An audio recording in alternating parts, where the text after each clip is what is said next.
Welcome back to Old School Sports and our OOTP 23 playthrough of the Pittsburgh Pirates.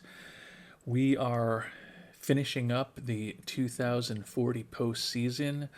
The Pirates, as you can see, are not a participant after a 79 and 83 season, 10 games out in the AL Central. So, followed up a surprising playoff appearance last year in our second season of this playthrough with a disappointing performance this year. You can see basically failed in every goal that was laid out for us, reaching the playoffs, upgrading at third base, improving our on base percentage, and signing Rodolfo Morales.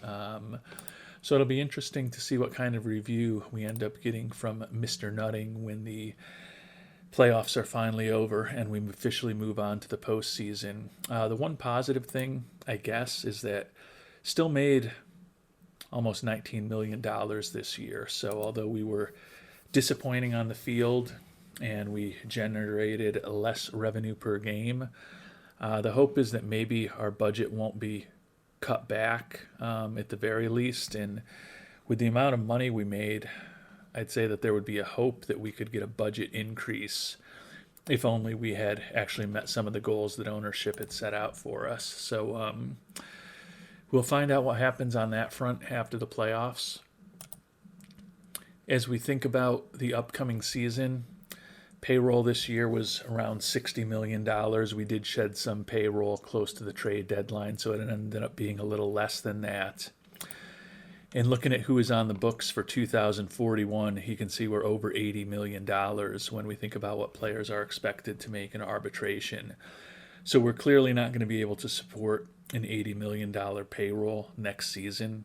So as we kind of do the summary of the season in the coming minutes and talk about some of our players, we're also going to start sharing what our strategy might be as far as who we're going to need to move on from to get the salary back more in line with what this team can actually afford, given that our plan is absolutely not to materially cut our scouting and development budgets.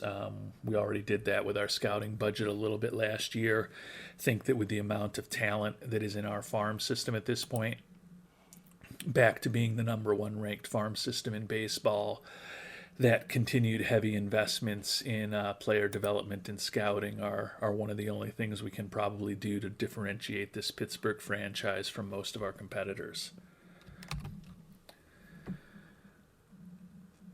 Taking a look back at the regular season, after our horrible 9-20 start in March and April, we were actually a 70-63 team. So we were certainly respectable starting in May when we had a big month and even into September when we had our best winning percentage of the season. But we dug ourselves such a big hole early that there was no coming back from it, even though in the relatively mediocre NL Central we were on the periphery of the playoff race throughout most of the season.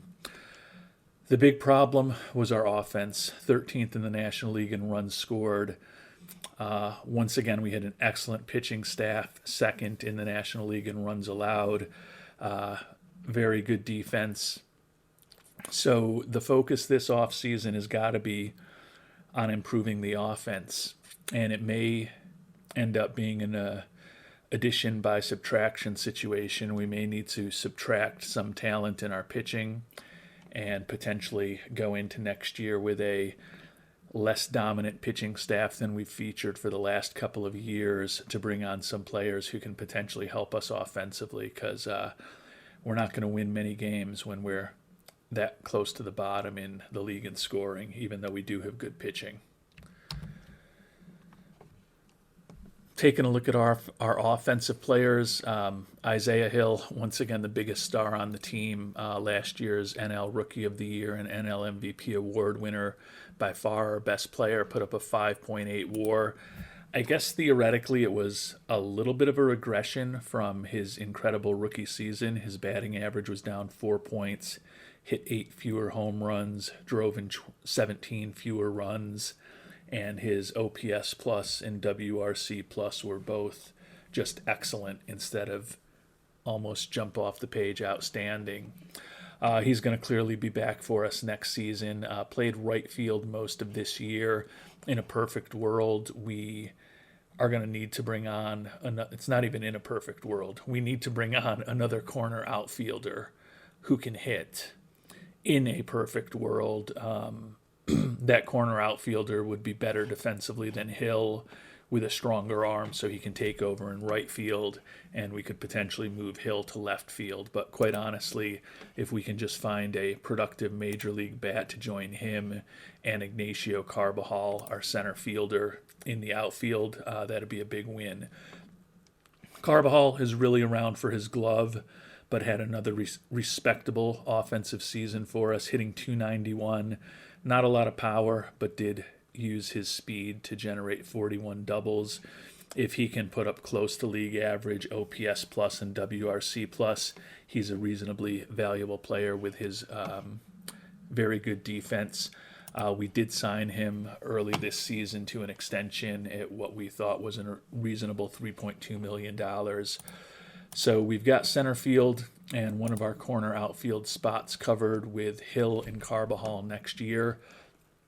Tony Cook, who was our first All-Star with this team back in 2038 when he hit .205, had the best offensive season of his career, sadly, batting .220, 9 home runs, 84 OPS plus, 89 WRC plus. In a perfect world, I'd like him to be a utility infielder next year. Still not making too much money. Going to make about probably 1.5 if we're able to sign him before arbitration. Would prefer that he not be back as our starting second baseman next year. But if we can use him as utility infielder, not the worst thing in the world. Danny Mendez had a respectable year for us after we traded for him almost a year ago from the Dodgers. .272 average, 19 homers, 74 ribbies. Good personality, a bit above average in the league in terms of his OPS plus and his WRC plus. But as a average-ish kind of hitter, who's a average-ish kind of defensive first baseman, only put up a 1.2 WAR, and he's headed into arbitration, expected to make about $6.6 million.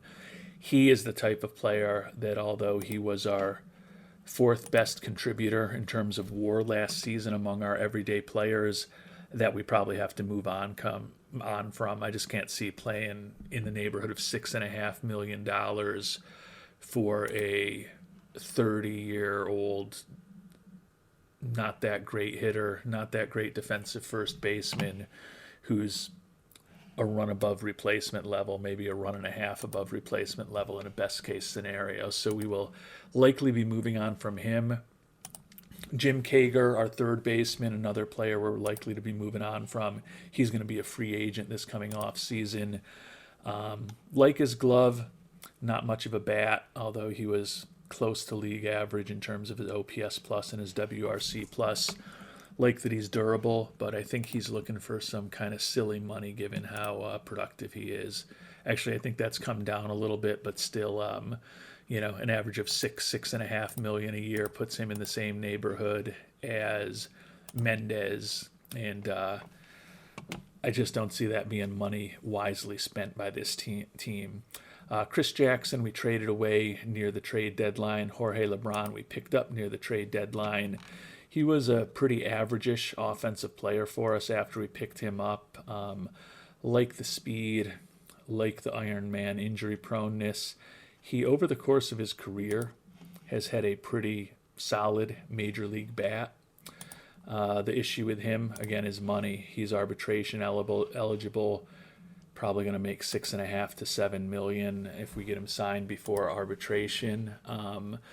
I think he has potential offensively, and you can see he did put up, half a run of WAR in just 51 games, to be a bigger contributor than Danny Mendez or Jim Kager next season. Also a little bit younger than those guys, but not enough there with LeBron that I think we're going to be able to afford paying $6.5 to $7 million for him. So another player we could look to move on from this offseason. Victor Serrano is our hope to take over at second baseman for Tony Cook. He is a player, you may remember, we signed as a minor league free agent, kind of guided him up through the system. He struggled in AAA, but we wanted to see what we had with him at the major league level, and he held his own. He's got a very nice glove, a little bit of speed, not a particularly impressive bat, but he did hit 234 with a 68 OPS plus. And when you look at what the older Tony Cook has done for us over his 3 full seasons as our starting second baseman, I don't think there's any reason to not think that with a little more seasoning and a little bit more experience that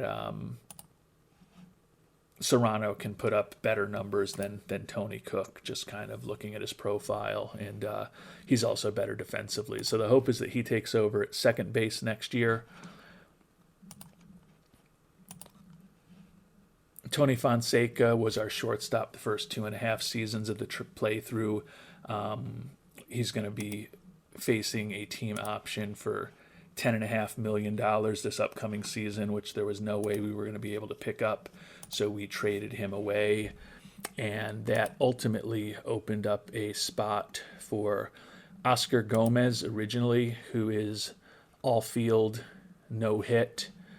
And then after that, we gave an opportunity to, if I can find him, Flavio Avanzi. Actually really didn't give him much of an opportunity. We thought we were going to give an opportunity to Flavio Avanzi, and he ended up just having 10 at-bats after he joined us over the last 2 months of the season. Do like his captain personality. He could be back as a utility infielder next year for us. But the reason Avanzi really didn't get much of a run with us is that we also traded for Luis Linares at the trade deadline from Kansas City, and he became our starting shortstop. Really like the glove, has enough of a bat to potentially be interesting. You can see there have been times when he's been a close to average major league hitter, which with his glove is got some value. He's starting to get more expensive. Probably going to sign him for about 3.7, 3.8 million if we make an offer to him before arbitration. So that's not the worst thing in the world. Linares, because of the glove, I think is a player we will try to bring back. I think his glove is close to as good, if not just as good as Fonseca's. And I think he can be pretty similar and strong defensively. So even though that $4 million number is getting pricey for the Pirates, I'm committed to strong defense up the middle, and I think he's the best option we have. He has a better glove, clearly, than Avanzi, and also probably a bit better bat. And he clearly has a much better bat than Gomez, even though Gomez probably has the best glove in our system. Just don't know that Gomez is going to hit enough, but he, Avanzi, and hopefully Tony Cook are all players who are in the mix to be utility infielders for us next year. Chris Gomez, with the potential departures of Mendez and Kager, is a guy who probably ends up starting for us at first or third next year. Not the greatest offensive player in the world, although he did hit 30 home runs for us last season. Had a down year this year, but he's versatile defensively, can play both corner outfield and corner infield positions. Not great, but not horrible defensively. He's got some speed, and his bat is enough that he can represent himself, I think, respectably at the major league level. Like the fact that he's durable, and probably going to be able to sign him for a little over $2 million. So given the potential departures of both Mendez and Kager, think that we probably do end up doing what we can to ensure that we keep Gomez around. Last couple players to talk about are catching platoon for next year of Julio Quinones and Ishmael Heel. A couple guys who don't hit too much, but Quinones is above average defensively, and I would say that Ishmael Heel is well above average defensively. He's a solid defensive catcher. We also had Drew Romo and Adam Fuchs at time as catcher. Ended up trading them both away. Romo was going to retire, and then Fuchs is likely, actually his arbitration numbers come down a little bit, but still over $6 million. Like his personality, like his defense, and certainly like his bat more than what I think we potentially have with Heel and Quinones. But I don't think that it's worth $4+ million more than we'd have to pay either of those guys. So probably head into next season with those two as potentially our defense-focused catching platoon. And last player to mention is the rookie, Andres Mendez, one of the few left-handed hitters on our team. Decent personality, pretty awful defensively, played a lot of DH for us this year. Wasn't great, hit .251 with 12 homers and 471 at-bats. Can see below average in terms of both his OPS plus, his WRC plus, and even his WAR, driven largely by his miserable defense when he did have to play defense. This is a guy who the Pirates picked 3rd overall in 2036. He will be back with us next year because he's making the major league minimum. The hope is that perhaps he is a DH only against right-handed pitchers. In a perfect world, would love him to be a utility outfielder / pinch hitter, but I think he's probably going to still end up as our starting DH just because I don't think we're going to need to be able to add as much offense as we need in this offseason. Certainly going to be on the team. Hopefully he can continue getting better. According to our scout, there is some ability for him to continue to improve. So hopefully he'll realize some of that talent between now and the beginning of next season and be even more productive in 2041 than he was in 2040. In taking a look at our pitching staff, this was once again the strength of our team. You can see every starter started at least 31 games. Every starter pitched at least 190 innings. And all had ERAs from the mid-3s to the mid-4s. So a very solid performance by our starting rotation. Bobby Gonzalez we have signed for another couple of years. Team option will kick in the season after next. Importantly, we did sign Tony Santana to an extension next year. He is going to be the highest paid player on this team going forward. Still a pretty manageable number for the Pirates next year at $6.5 million, which is probably about where he would have been in arbitration. But we're going to really have to start expanding that payroll to fit him in effectively over the next few years. Ricky Gotti, his arbitration number, $5.2 million, not horrible. We'll have him back. He's still looking for a lot of money, over $18 million a year in terms of an extension. I don't think the Pirates can afford to give extensions to both Santana and Gotti, so we'll keep going year to year with Ricky Gotti. We've got him for 2 more years in arbitration potentially, and then probably have to move on from him, either trading him near the trade deadline or hopefully picking up a compensatory pick for him if he leaves us as a free agent.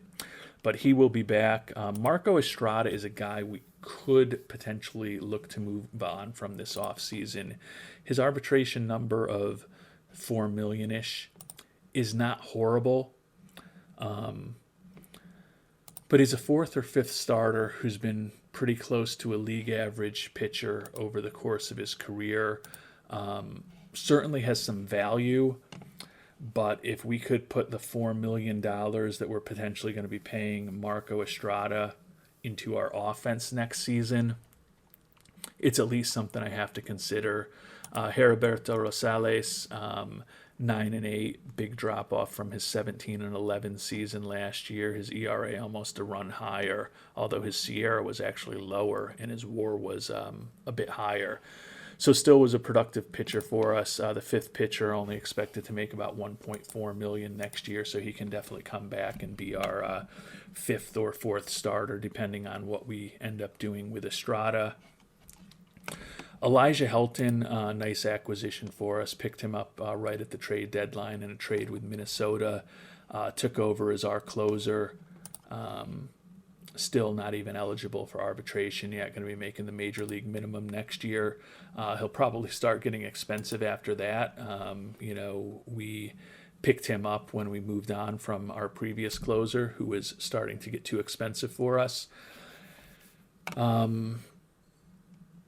But he did a nice job for us. Over the course of the full season, he pitched about 67 innings between Minnesota and Pittsburgh with a ERA in the high twos when you average it all together, and 35 saves. Pretty nice profile there. So glad to have him back.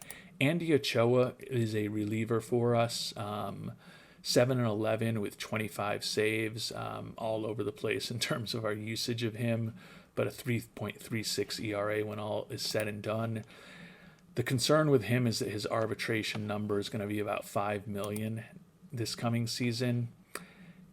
And although he's got the stamina to potentially start, I think that brutal changeup is a third pitch coupled with a average fastball is just not going to translate well as a starting pitcher.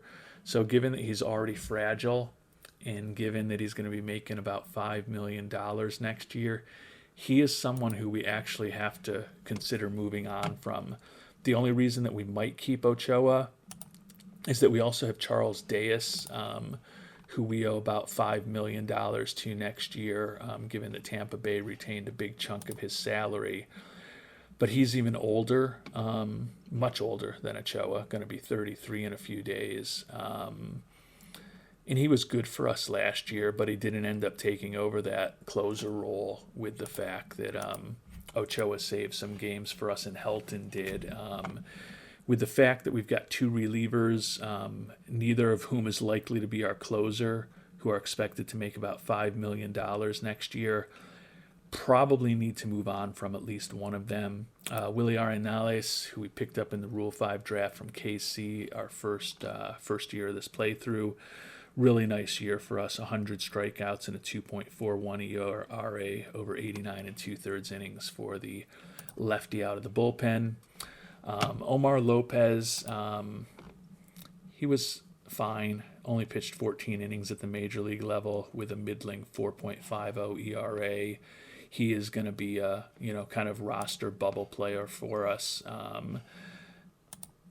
Still making the major league minimum next year, but you can see that he is going to be out of option years. So what we do with him is uncertain. Tony Owens, another guy who's on the roster bubble. Really the only reason we've kept him around is that he's extremely popular. But he's a 35-year-old who's going to be making probably around $2.5 to $2.7 million next year. Had a pretty middling season.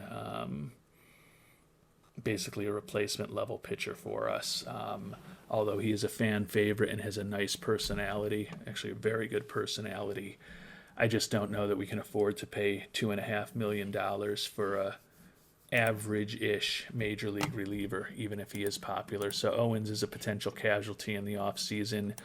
Edgar Flores will likely be back, going to be making less than $2 million most likely next year. Devastating strikeout pitcher, 133 strikeouts in 72 and 2/3 innings. His stuff is almost off the charts. He could potentially be a starter for us. He has started for us a little bit in the past. It's not my base case scenario to put him in as a starter, but if we do end up deciding that we can get some value for Estrada and we move on from him, he would certainly be in the mix to take over in our pitching staff as a starter. And then Omar Gaona, the lefty specialist, only 20 innings and was not particularly effective. He is another guy who could be a starter for us, even though we took the number of pitchers on our team from 13 to 12 this past season. Did not help us get a lot more out of Gaona. I guess he did almost double the number of games he pitched in, but still, a one-out lefty specialist, and he hasn't been particularly effective at it for the last couple years, but not going to be making a ton of money either. And good personality, fan favorite, pretty popular player. So we probably bring Omar back. The other wild card we have, we'll take a look at some of our prospects, is that our top pitching prospect, if I would actually take you to our prospects, Luis Longoria, looks like he's pretty much ready for the majors.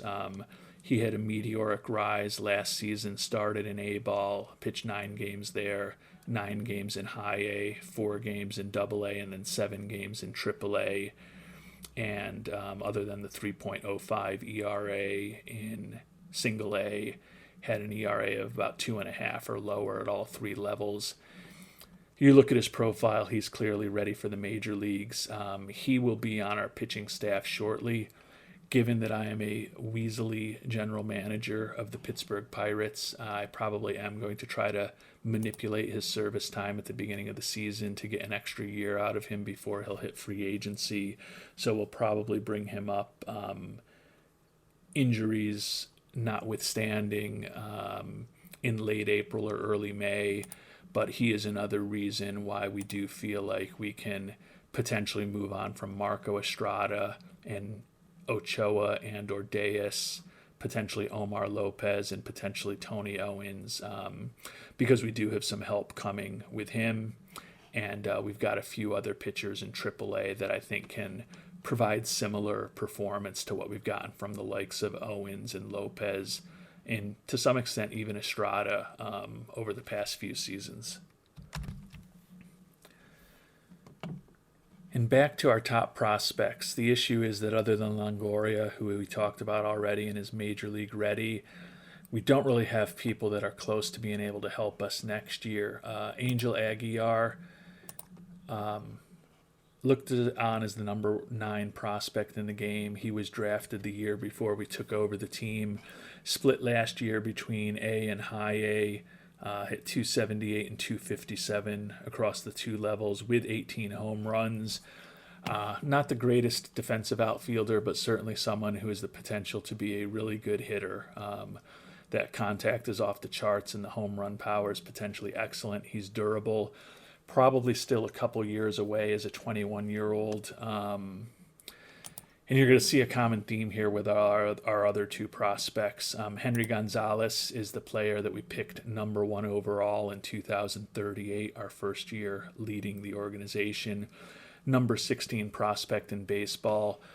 Profiles as a better defensive outfielder with a little speed and a very, very consistent bat where he could potentially be above average to excellent in just about every offensive category. Also split the year between A and high A ball, raked, hitting almost 300 in Class A, struggled a little more in high A, which is where he spent most of the year. Hasn't really developed the power yet in terms of the home runs, but with 34 doubles and 6 triples across the 2 levels, his gap power is already kind of major league quality. But similarly to Aguilar, he's probably a couple years away. And Alex Racho, who was our first-round pick in 2039, the season before last, 4th overall. Best speed of the crew, a potentially really nice bat, and a potentially decent defensive outfielder. You can see that those 3 guys basically played together all year. They were promoted at different times, but he also split the year between A and high A ball. He's a year and a half to 2 years younger than the other 2 players, but probably had, in terms of batting average, the best season of the 3, hitting 314 in Class A and then still a representative 265 in high A ball. Another player who really has not developed his home run power, similar to Gonzalez, but did hit 29 doubles, as that gap power of his is kind of already at a major league level, and he's also got some really good speed. So we do have help coming for the offense with Aguilar, Gonzalez, and Raucho, but it's probably not going to be around next season. I guess there is a chance, maybe one of the guys really develops a lot this year, breaks out, and we could have him as a September call up in 2041. But I tend to think the arrival of all three of those players is more mid to late of the 2042 season. So, although we do have some help potentially for our outfield DH positions, maybe even first base with one of these guys down the line coming, it's not going to help us next year. So we're going to have to rely on trades and free agency to kind of helpfully rebuild that offense a little bit. And we're not going to have the money to make any long-term commitments. But obviously, particularly if we bring on an outfielder, we're not going to want to make a long-term commitment, because hopefully one of the three players I just talked about ultimately plugs in, right next to Carbajal and Hill as a starting outfielder for us by, 2 years from now. And hopefully the others aren't too far behind. And, one of them probably ends up being a DH, and then at some point we probably move on from Carbajal, who's a little older. And then, unfortunately, when we think about Isaiah Hill, it's going to be very difficult for this Pirates team to keep him when he starts getting into his arbitration eligible years, which unfortunately for us isn't next season, but unfortunately for us is not really that far away. You can see making the major league minimum next year, and then he's expected to be 15 to 20 million plus for the 3 seasons after that. So all the more reason why we want to try to piece together a team that can compete in this upcoming 2041 season, because unless we really can expand our budget, it's possible and sad that Isaiah Hill's time with the Pittsburgh Pirates could be coming to a close. It seems like he just got here, and he's clearly a person that you'd love to have as part of your franchise for as long as he's playing in the game. But those dollars that he's potentially going to be making in the not so distant future are pretty intimidating for this Pittsburgh team to think about right now. So again, the hope is that when we do get past the playoffs, that despite the disappointing season, maybe we get another bump in our budget. And then if we can have a good year next year, better attendance, better record on the field, maybe even a playoff appearance to generate some more revenue, that we'll get another bump after that and potentially be able to keep Hill in the fold for some years into the future. So those are kind of the big things that I am thinking about as we get prepared to see who wins the World Series, and then really get prepared in earnest for the 2040 to 2041 off season. And as we head to the division series, you can see the Astros and our former team, the Royals, have home field advantages in the American League. The Mets and the Padres with the first round byes in the National League. And although the playoffs aren't finished, it is allowing us to make trades. And I think I've got one piece together that I want to do. We mentioned that we're not going to likely bring Jorge LeBron back. $7.5 million arbitration estimate, so probably going to cost us a little over $7 million to get him back. I think he'd be probably the second best hitter on our team behind only Isaiah Hill, but I don't know that we can spend 12-ish% of our entire payroll next year on a guy who's a little bit above average offensive player. So if we also package in Jesus Vargas, who has a nice personality, but doesn't really profile as an effective major league pitcher, he could certainly be a 4A guy. He's a guy who could contribute to your bullpen, the back end of your bullpen if we needed him to, but not a top prospect. If we trade the two of them to the Phillies, we can get some cash, but more importantly, we can get Alfredo Velasquez, who's a left fielder, not great defensively, doesn't have a ton of speed, but he does have a bat that if he develops to be an average contact hitter, he's got an above average eye and potentially almost elite home run power. He hit just 254 when he was first called up this second half of the season with the Phillies, but did have 12 homers and 236 at-bats. You can see he profiled as an above-average player in terms of his OPS plus and his WRC plus, and was a above replacement level type player. He's not great, but he's making the major league minimum. And I think if we pick him up in this trade, he immediately pencils in as our starting left fielder next year. I mean, it means that we keep Hill in right, and we've got Hall in center. In a perfect world, he's kind of a fourth outfielder, but I think he is a player who is not as good a bat as LeBron yet, but he does bring more power, and he's going to cost us, $6.5 to $7 million a year less than LeBron does at this point. So given that we need to clear up some money in our payroll, we are going to go ahead and complete this trade and bring Velasquez onto the team. You can see the fans really not happy to lose LeBron. We're going to probably have some more situations like that, but you can see that already gets us to a situation where we are potentially looking at having a little money to spend next year. I don't know that we're ever going to get fair value with the way we've got the trade settings set up in this playthrough, but I don't think that was horrible, because we want to not just have a better offense, but we also want to have a more cost-effective offense.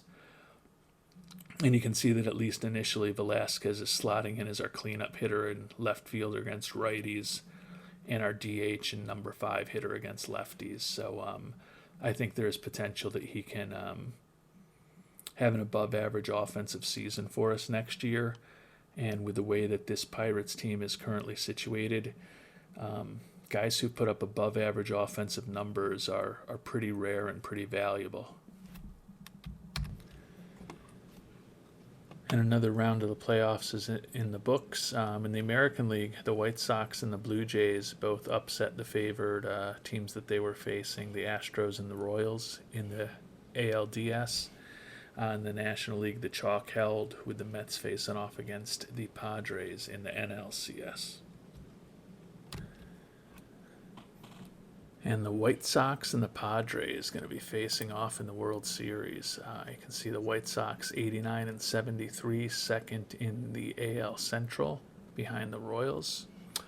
Padres 90 and 72, one game better, but they were the division champions out in the NL West. The White Sox did take the season series 2-1. Ninth best offense and third best pitching staff in terms of runs scored and runs against in the AL. Padres look a little better. They were 7th in runs scored and 1st in runs against. The only team that was better than the Pirates in the National League in terms of runs against. So we will find out what happens here in the 2040 World Series.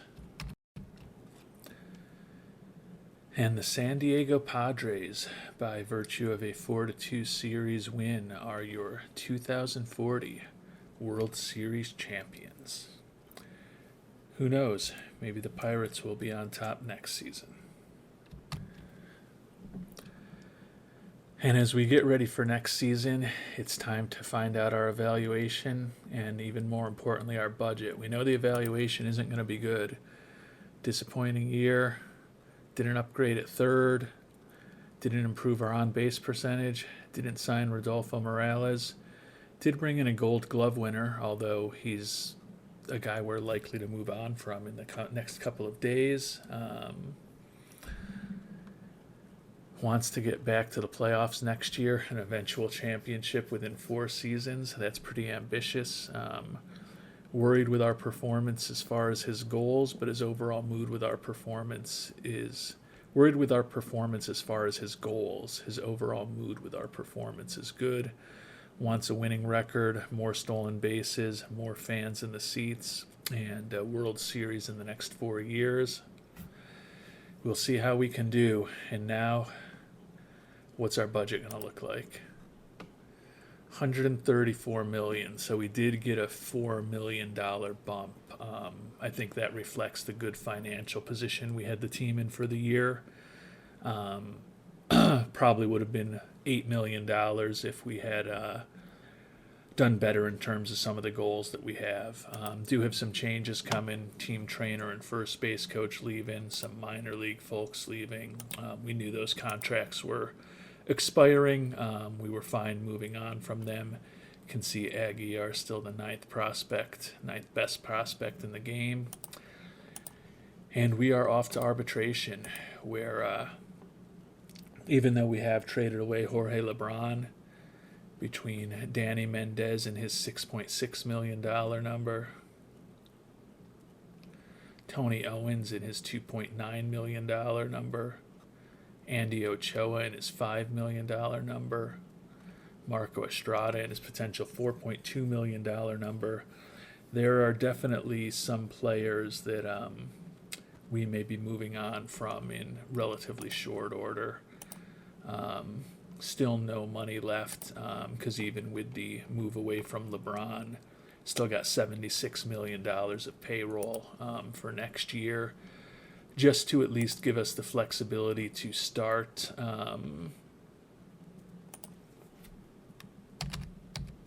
making some moves, maybe even signing players to long-term deals. I don't know that there's too many who really fit the bill at this point, but we're going to cut our scouting and development budgets back a bit.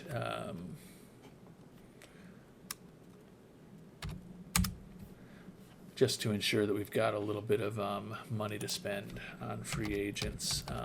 And again, we're not really focused on free agents right now. It's more just to give us the flexibility if, as we're talking about arbitration with some players, we come up with someone who's willing to sign a reasonable long-year deal, that we've got money available to do that.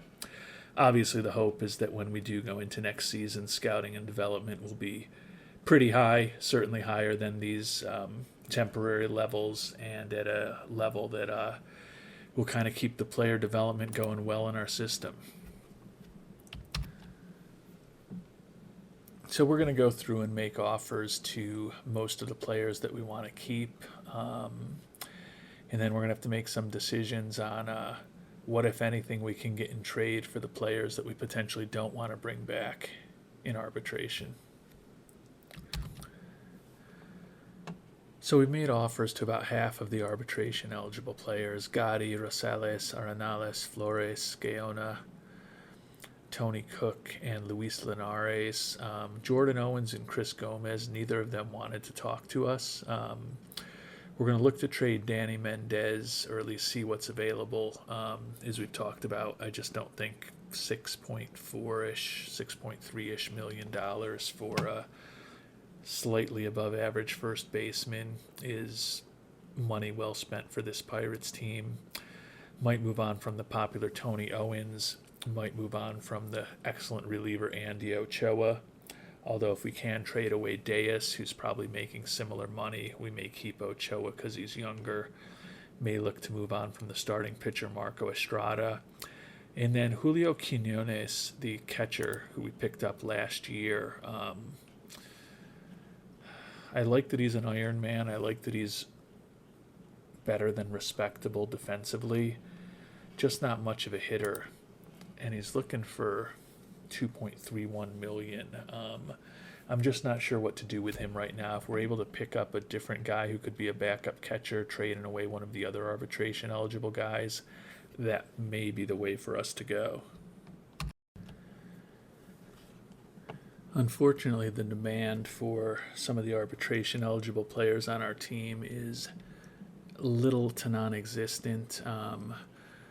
We've got, actually, it's not even a potential deal because they say it's not good enough, but we'll submit it and hope for the best. Greg Gaylord, 25-year-old. He's listed as a closer for Tampa Bay, even though he's primarily been a starter for them. I think he would be an excellent relief pitcher, can start in a pinch. Has certainly not been great over the course of his major league career, but he's durable, he's young, and he's only expected to be making a little over $1 million this year through arbitration, so he'd be very affordable for us. We've got a deal that includes Omar Lopez, kind of a replacement level pitcher we have. Charles Deas, a very popular player we traded for last year, but someone who we're responsible for about $5 million on next year's contract, which is a little rich for us. Marco Estrada, number 4 starter for the past couple years. He's heading into his final arbitration eligible year, going to be making around $4 million. That's expensive for us also. Justin Goodman, a pretty mediocre pitching prospect. And then Luis Perez, who's a pretty nice defensive player, but just can't hit enough at the major league level. We're going to see if we can take one of these guys out and tweak things a little bit to maybe get a deal that will go through. It's really largely just to get something for players that I don't think we're going to keep because they're arbitration eligible and they're making a little much for the Pirates at this point. But you certainly look at the talent we're giving up, and certainly don't think there's going to be a lot of people saying we win this trade if we do end up coming up with something that's going to work. And this deal here is really just a salary dump, getting about $5 million for Deas and about $4 million for Estrada off the books. We also have to include Zhao Jun Zema, who's not the worst second base prospect in the world, but it did only hit .223 in A-ball this past year, and he's 23 years old. Just don't think he's going to hit enough to really be a major league player. Jordan Gutierrez, a starting pitcher prospect, 19-year-old, hit a 6.10 ERA in rookie ball last year in his professional debut. Not a big-time prospect. And then Justin Goodman, who isn't much of a prospect, 24 years old, never played above rookie ball. So it's really addition by subtraction. We're getting about $9 million off the books with Estrada and Deas. And I think with Gaylord, we've got someone who can, for some period of time, replace Estrada in the pitching rotation.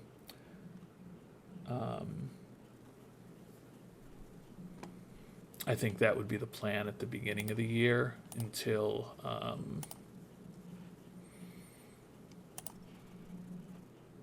Longoria, we're ready to bring him up. And then once we're ready to bring Longoria up, I think that at that point Gaylord probably goes and becomes an excellent arm out of the bullpen.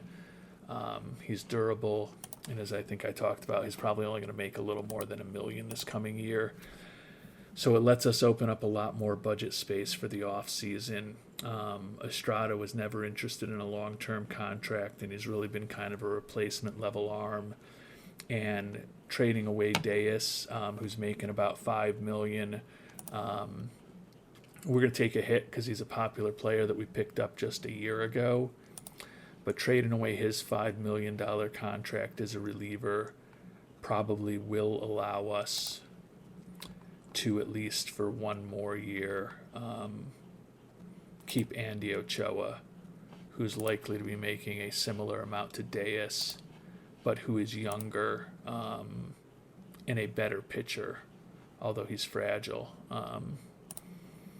He is also popular. So I think we'll keep Ochoa, the younger, more effective version, and get rid of Deas and bring Gaylord on board. Definitely weakening our major league pitching staff a bit when making this trade, getting rid of our number 4 starter and a pretty solid reliever in exchange for only one arm who's going to help us at the major league level. But this does at least give us something back that will help us at the major league level. and it also frees up some money for us to hopefully find some players who can help our offense in free agency. So we're going to go ahead and make that trade. The fans not happy that Deus is gone. The fans excited that Gaylord came on board, though, so that's actually mildly positive. Net, it's a positive development. I was a little worried about the loss of Deus. Hadn't really paid attention to how popular Gaylord would be. So we've got a deal done. Now we're going to make sure that we can make an offer to Mr. Gaylord. He's not interested in talking with us, so he's upset to be with us apparently. So we'll just make sure that we make a offer to him in arbitration that hopefully we can win with. We'll actually keep the 1.1 million that's already out there. So we will start hearing from some of these players. We are going to make an offer to Ochoa now that we did trade away Deus.